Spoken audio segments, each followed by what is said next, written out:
Hai guys, welcome back to Mestakum ID. Salam kebermanfaatan untuk semua. Sebelum kita memulai keseruan kita, jangan lupa untuk klik subscribe, tombol lonceng, like, comment, and share supaya kamu tidak ketinggalan ulasan-ulasan menarik selanjutnya. Sesungguhnya, pandemi COVID-19 yang tengah melanda berbagai negara di dunia saat ini tidak hanya sekedar menimbulkan penyakit mematikan yang mengakibatkan jatuhnya banyak korban, namun juga akan mendatangkan badai yang bernama resesi ekonomi. Menurut National Bureau of Economic Research, resesi ekonomi merupakan periode jatuhnya aktivitas ekonomi yang tersebar di seluruh lini ekonomi dan berlangsung selama lebih dari beberapa bulan. Bahkan sebelum datangnya resesi ekonomi, saat ini kondisi perekonomian sudah mengalami perubahan drastis. International Monetary Fund atau IMF menyatakan bahwa ekonomi global mengalami krisis akibat pandemi COVID-19 yang ditandai dengan hancurnya indeks bursa saham. Di dalam negeri, nilai rupiah sangat labil, sedangkan di sektor real mengalami penurunan tajam. Roda ekonomi yang semula bergerak pada gigi 5 dalam sekejap menjadi gigi 1. Maka, badai resesi hanyalah soal waktu. Lantas, bagaimana solusi dalam menghadapi tantangan besar ke depan?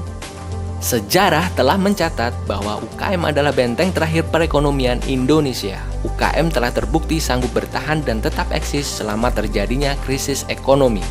Fakta menunjukkan bahwa pada saat terjadinya krisis ekonomi tahun 98, UKM mampu menyerap tenaga kerja tertinggi yang mana sebelumnya pada tahun 97 penyerapan tenaga kerja sebanyak 57,40 juta.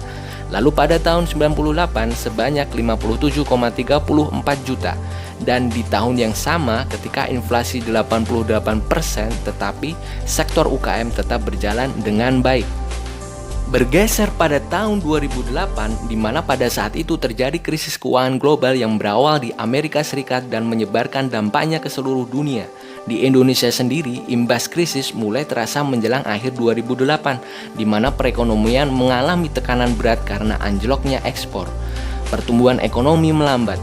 Namun, lagi-lagi peran UKM dapat menopang iklim perekonomian dalam negeri sehingga dampak yang dirasakan tidak separah negara lain. Lantas, sesungguhnya apa saja faktor-faktor penting yang membuat UKM sanggup bertahan terhadap badai resesi? Yang pertama, UKM menghasilkan barang konsumsi dan jasa yang menjadi kebutuhan utama masyarakat. Meskipun saat krisis ekonomi menyebabkan pendapatan masyarakat menurun, hal itu tidak berpengaruh signifikan terhadap permintaan barang dan jasa yang dihasilkan UKM. Ini berbeda sekali dengan kondisi usaha skala besar yang justru tumbang saat krisis terjadi.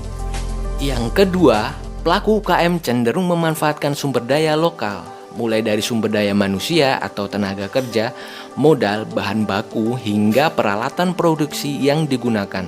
Artinya, sebagian besar UKM tidak mengandalkan barang impor. UKM justru bisa tetap bergerak dan menyerap tenaga kerja walaupun terbatas. Yang ketiga, UKM umumnya tidak bergantung pada permodalan dari perbankan. Bisnis yang dijalankan kebanyakan menggunakan modal pribadi. Maka, tatkala dunia perbankan tengah mengalami keterpurukan atau suku bunga melambung tinggi, UKM tidak akan terpengaruh. Apabila dilihat dari kacamata secara makro, tingkat pertumbuhan UKM belum terlalu signifikan dalam mendorong pertumbuhan ekonomi secara nasional. Namun, UKM telah menjadi benteng terakhir yang sanggup menyelamatkan negara dari kehancuran ekonomi yang berkepanjangan. Nah, dari ulasan ini, kita jadi tahu yang sebenarnya betapa pentingnya peran UKM dalam keberlangsungan ekonomi, terutama saat gelombang resesi melanda negeri. Tidak bisa dibantah bahwa dengan menumbuh kembangkan UKM adalah solusi terbaik bagi kita. Oke, terima kasih telah menonton dan kita akan berjumpa lagi pada ulasan-ulasan menarik berikutnya. Bye.